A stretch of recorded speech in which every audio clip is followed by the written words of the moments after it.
다 함께 신앙 고백하겠습니다. 나는 전능하신 아버지 하나님 천지의 창조주를 믿습니다.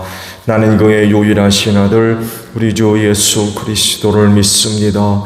그는 성령으로 잉태되어 동정녀 마리아에게서 나시고 본디오 빌라도에게 고난을 받아 십자가에 못 박혀 죽으시고 장사된 지 사흘 만에 죽은 자 가운데서 다시 살아나셨으며 하늘에 오르시어 전능하신 아버지 하나님 우편에 앉아 계시다가 거기로부터 살아있는 자와 죽은 자를 심판하러 오십니다. 나는 성령을 믿으며 거룩한 공교회와 성도의 교제와 죄를 용서받는 것과 몸의 부활과 영생을 믿습니다. 아멘. 찬송가 259장 부르시죠.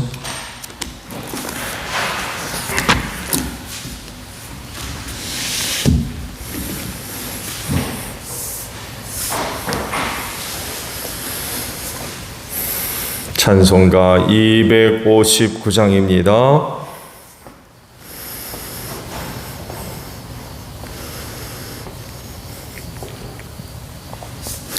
예수 십자가에 흘린 피로써 그대를 씻기어 있는가? 더러운 죄이게 하는 능력을 그대는 참 의지하는가? 예수의 보혈로 그대는 씻기어 있는가? 마음속에 여러 가지 죄악이 깨끗이 씻기어 있는가?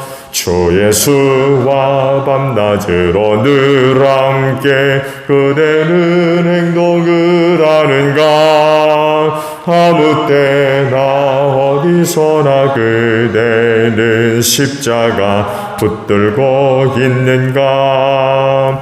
예수의 보혈로 그대는 씻기어 있는가?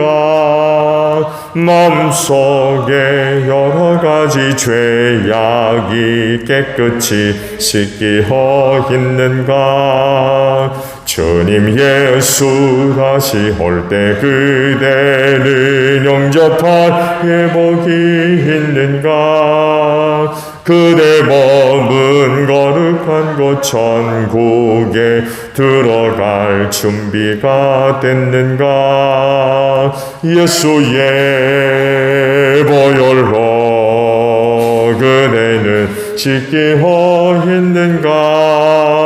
마음속에 여러 가지 죄악이 깨끗이 씻기어 있는가? 모든 죄에 더러워진 예복을 주 앞에 지금 다 벗어서 샘물같이 솟아나는 보혈로 눈보다 더이게 씻으라. 예수의 보혈로 그대는 씻기어 있는가? 마음속에 여러 가지 죄악이 깨끗이 씻기어 있는가? 사사기 20장 29절로 마지막 절까지 보겠습니다. 사사기 20장 29절에서 마지막 절에요. 이스라엘이 기브와 둘레의 군인들을 매복시켰다. 사흘째 되는 날 이스라엘 자손은 베냐민 자손을 치러 올라가서 전과 마찬가지로 기브와 쪽으로 전투태세를 갖추었다. 베냐민 자손도 그들을 대항하려고 나왔으나 꾀에 빠져 성읍에서 멀리 떠나게 되었다. 베냐민 자손은 한쪽은 베델로 올라가는 길과 만나고 다른 한쪽은 기브와로 가는 길과 만나는 큰 길과 들에서 전과 같이 이스라엘 자손을 치기 시작하여 그들을 30명가량 죽였다. 그러자 베냐민 자손은 이스라엘 자손이 처음과 같이 자기들에게 지고 있다고 생각하였다. 그러나 이스라엘 자손은 우리가 도망치는 척하여 그들을 성읍에서 큰 길까지 꿰어내자 하고 말하였다. 그때 모든 이스라엘 추적 부대는 자기들이 있던 자리에서 일어나 바알다말에서 대열을 갖추었으며 이스라엘의 매복 부대는 기브와 주변에 숨어 있다가 거기에서 쏟아져 나왔다. 온 이스라엘에서 뽑힌 10,000명이 기브와 정면에 이르자 전투는 치열해졌다. 그러나 베냐민 자손은 자기들에게 재앙이 미친 것을 알지 못하였다. 주님께서 이스라엘 앞에서 베냐민을 치셨으므로 그날 이스라엘 자손이 칼을 쓸 줄 아는 베냐민 사람 25,100명을 모두 쳐 죽였다. 그제서야 베냐민 자손은 자기들이 패한 것을 알았다. 이스라엘의 주력 부대가 자기들이 있던 자리를 베냐민에게 내주고 물러선 것은 기브와 둘레에 매복시켜둔 병력을 믿었기 때문이다. 매복한 군인들이 급히 나와 기브와로 돌격하여 사방으로 흩어져서 칼날로 기브와의 성읍 주민을 다 쳐 죽였다. 이스라엘 주력 부대와 매복 부대 사이에서는 성읍에서 큰 연기가 구름 기둥처럼 치솟는 것으로 신호를 삼자는 약속이 이미 되어 있었다.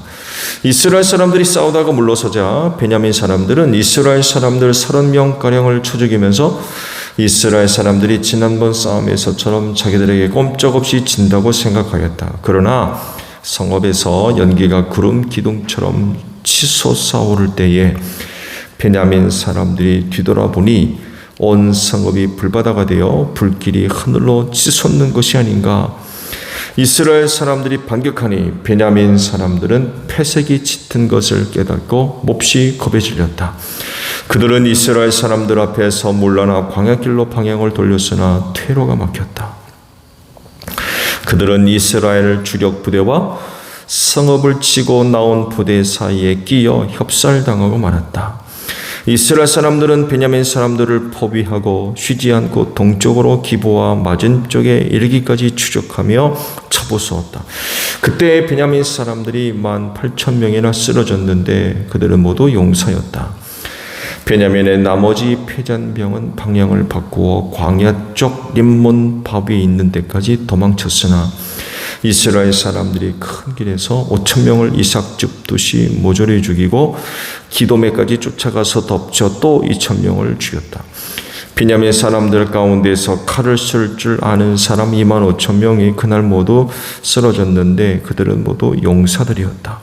그러나 600명은 방향을 돌려 광야 쪽 림몬 바위까지 도망쳐서 넉 달을 그 림몬 바위 위에 있는 곳에서 숨어 살았다. 이스라엘 사람들은 다시 베냐민 자손에게로 돌아와서 그 성읍에서 사람마다 가축할 것 없이 닥치는 대로 모두 칼로 쳐서 죽였다.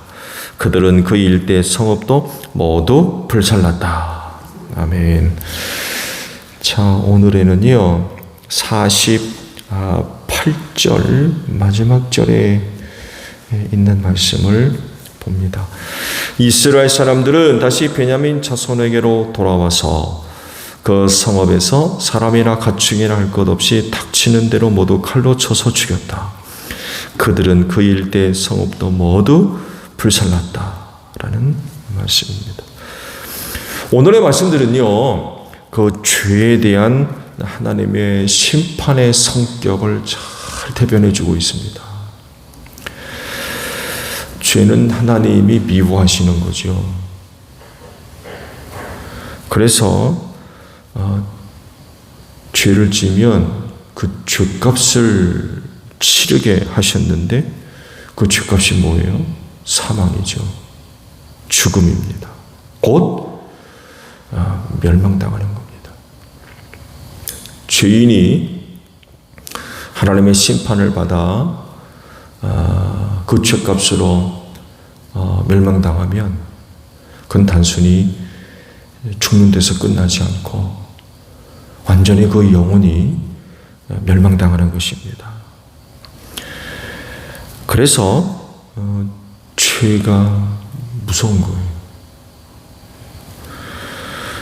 그런데 사탄이 에덴 동산에서 선악을 알게 하는 나무의 열매로 인간을 유혹할 때 뭐라고 합니까? 절대로 안 죽는다 그랬어요. 하나님은 너희가 그거 먹는 날에는 반드시 죽을 거다 그러셨는데 사탄은 절대로 안 죽어 그랬죠. 그리고 그거 먹으면 하나님과 같이 될 거다 이런 말로 유혹을 했죠. 안타까운 건요, 그때 사람들은 죽음이 뭔지 몰랐어요. 한 번도 죽은 사람이 없거든요. 죽는 게 뭔지 몰랐어요. 우리는 죽음이 뭔지 알죠. 그렇지만 처음에 인간들은 죽음이 뭔지 몰랐어요. 죽은 사람이 없었기 때문에. 그러니까 정녕 죽는다라고 했을 때의 그 죽음을 가볍게 여겼던 것 같아요. 모르니까. 죽음이 뭔지 몰랐어요.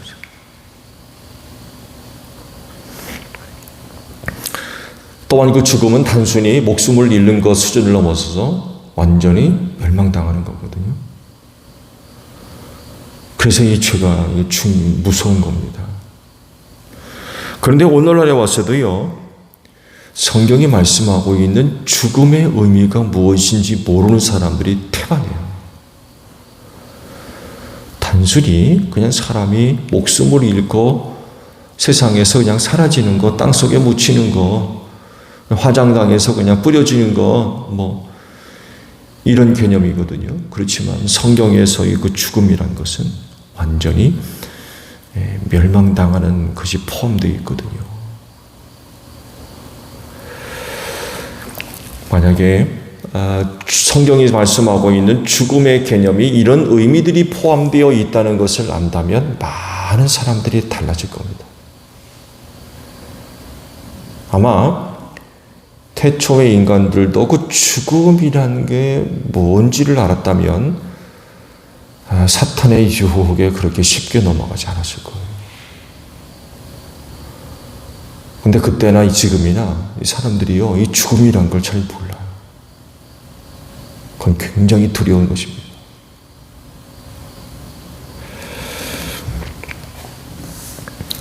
그 중요한 것은 죄는 반드시 하나님의 심판을 초래해서 완전히 그리고 영원히 멸망당한다는 것입니다. 그렇기 때문에 죄 짓는 일은 없어야 하고요. 만약 있다고 하면 반드시 해결해야 됩니다. 이 죄 문제가 해결 안 되면 이건 정말 큰일 납니다. 그래서 구약시대엔 이 죄의 문제를 해결해 주시려고 속죄 제사를 마련해 주셨어요. 짐승이 대신 죽는 그 속죄 제사를 마련해 주셨어요. 그래서 죄 지은 백성은 죄 문제를 해결하기 위해서 짐승 끌고 가서 짐승이 자기를 대신해서 죽는 것으로 죄 문제를 해결케 하셨죠. 그래서 하나님께서 여러 종류의 제사 제도를 마련해 놓으셨을 때에 그중 가장 중요한 제사 하면 바로 이 속죄제입니다. 이거 해결한다면 이건 정말 심각한 거거든요. 신약에 와서는 누구를 준비하세요? 예수님을 준비하셨죠. 예수께서 죄인을 대신해서 십자가에 죽게 하셨고 그 예수를 믿으면 하나님께서 그 모든 죄를 사해 주시는 그런 그 은혜를 마련해 놓으셨어요. 그래서 모든 인간은 반드시 예수 믿어야 됩니다. 왜? 다 죄인이거든요. 그래서 다 죽어요. 다 멸망당한다는 거예요. 그렇지만 그 죄의 문제를 해결할 수 있는 유일한 방법, 예수를 믿는 것밖에 없어요. 그래서 모든 사람들 반드시 예수 믿어야 됩니다. 오늘 말씀들은 굉장히 충격적이죠. 동족에 의해서 처절할 만큼 베냐민 지파가 보복을 당합니다.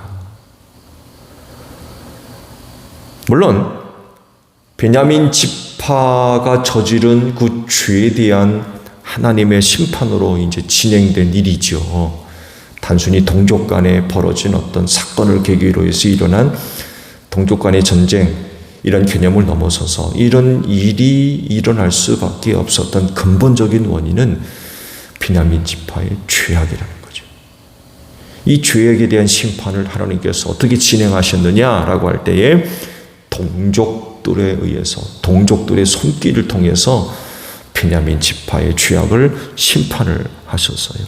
그 과정과 내용이 굉장히 충격적이에요.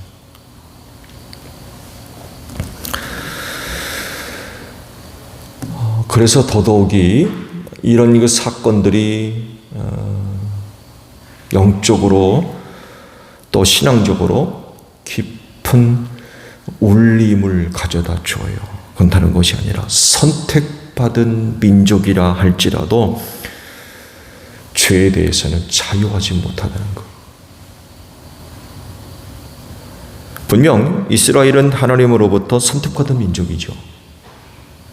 특별한 사람들입니다. 선민이라고 하죠.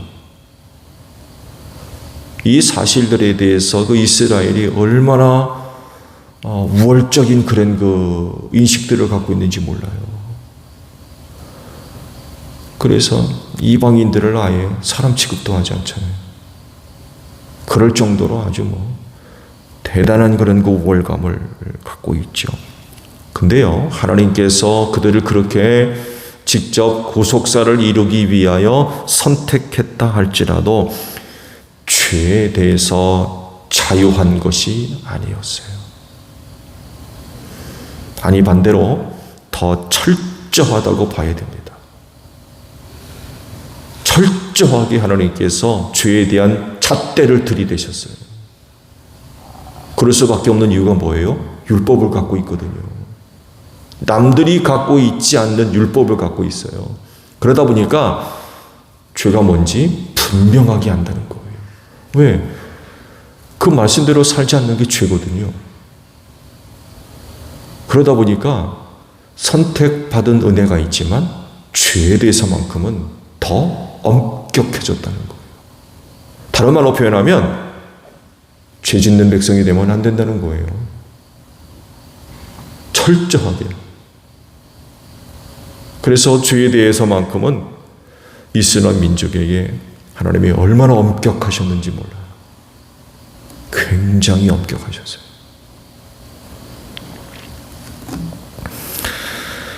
하나님을 알지 못하는 이방인들과 분명히 다르죠. 다를 수밖에 없는 이유는 율법을 받았기 때문에 그래요. 그래서 그들의 삶은 율법이 기초한 삶이거든요. 율법에 근거한 삶. 철저하게 율법을 따르는 삶이거든요. 그래서 그들은 다른 어떤 민족보다도 죄에 대해서만큼은 철저한 관리가 필요한 사람들입니다. 그냥 어물쩍, 그냥 슬쩍 넘어가는 그런 게 아니에요.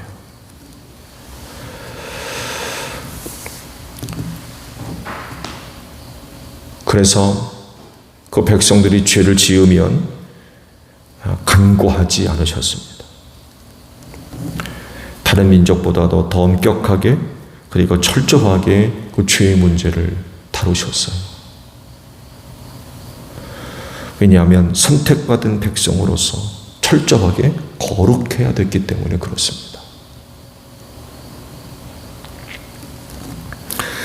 죄의 문제를 엄격하게 다루신다는 것을 단적으로 보여준 사건들이 바로 이마 사사시대에 일어났던 이 베냐민 지파와 이스라엘 연합체 간에 일어난 싸움이라는 것입니다. 베냐민 지파 전체를 대상으로 징계하신 거죠.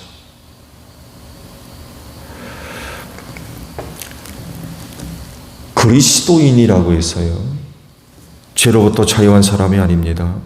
왜냐하면 예수를 믿는 믿음으로 말미암아 죄사함 받았기 때문에 그렇습니다. 죄로부터의 자유함을 얻은 그런 사람들이지만, 그렇지만 죄에 대해서만큼은 엄격한 규정을 갖고 있는 사람들이기도 합니다. 예수를 믿는 믿음으로 말미암아 모든 죄가 사함받았잖아요. 그래서 그리스도인은 누구냐라고 할 때 죄로부터 자유한, 그래서 죄와 사망에서 구원받은 사람으로서 하늘나라를 약속받지 않았습니까? 그렇지만 그리스도인은요, 누구보다도 죄에 대해서 엄격한 적용을 받는 사람들입니다. 그들은 이 부분에서만큼은 절대적 기준을 갖고 있어요. 죄를 알잖아요.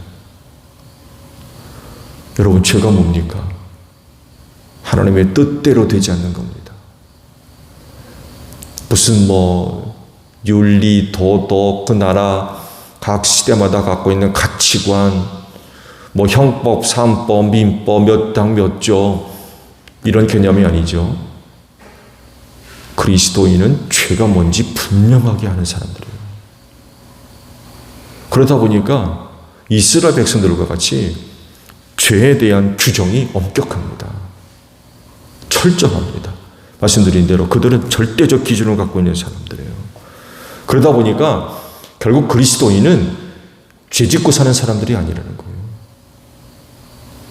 오히려 그 죄로부터 멀리 떨어져 있는, 죄와 상관없는 그런 사람들입니다. 일단 말씀드린 대로 예수를 믿는 믿음으로 말미암아 죄사함 받은 사람들이고요. 또 죄가 뭔지 분명히 아는 사람들이거든요. 긴가민가하지 않습니다. 더더욱이 하나님의 영이 그 믿는 자에 내주하시기 때문에요, 죄가 뭔지 압니다. 분명히 알아요. 그러다 보니까 남들이 갖고 있지 않는 죄에 대한 절대적 기준을 갖고 있는 사람들이에요. 이건 뭘 얘기하느냐? 죄 짓고 사는 사람들이 아니라는 거예요. 그렇게 살 수 없는 사람들이에요. 죄의 문제가 해결됐다고 해서 죄 짓고 살아도 되는 거냐? 절대로 그렇지 않죠. 절대로 그럴 수 없어요. 분명히 예수를 믿는 믿음으로 말미암아 모든 죄가 사함받았어요. 과거, 현재, 미래 이르기까지 모든 죄가 완전히 사함받은 사람들입니다. 그렇다고 해서 죄 짓고 살아도 되냐? 그건 절대로 아니라는 거죠. 오히려 더 철저하게 죄로부터 멀리 떨어져 있는, 죄 아무런 상관이 없는 그런 그 삶을 사는 사람들이죠. 철저하리만큼 그냥 대충 그냥 그렇게 사는 사람들이 아니라 철저하게, 다시는 죄를 지어서는 안 되는 사람들, 이렇게 살아야 예수 그리스도의 십자가 그 사건을 복되게 만드는 줄로 믿습니다. 죄 짓고 살면 그 십자가가 무슨 의미가 있어요? 그렇잖아요.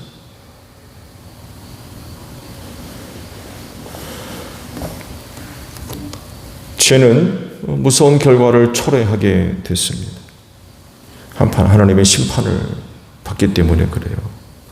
누구도 예배일 수 없어요. 그리스도인도 예배일 수 없습니다. 그렇기 때문에 그리스도인은 끝까지 예수 믿는 믿음으로 살아야 되고요, 철저하게 하나님의 말씀에 순종하는 그런 것 생활을 해야 됩니다. 그들이 그리스도인입니다. 그렇게 하나님께 순종함으로써 선을 이루고 악을 멀리하는 이런 삶을 사는 이들이 그리스도인입니다.